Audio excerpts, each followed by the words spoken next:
One of the best way to enjoy your iPhone is to be sure that you update your iPhone time to time when new update is available.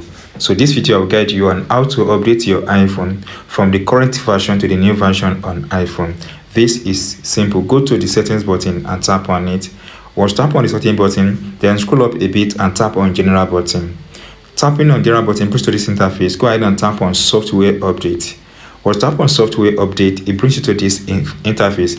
You have to wait a bit to have access to the new version of the update, and here is going to be iOS 26.2.21. This update provides support for AirTag second generation along with bug fix. So to update, tap on update now or update tonight. So I want to update right away. Tap on update, then provide your passcode if you have anyone.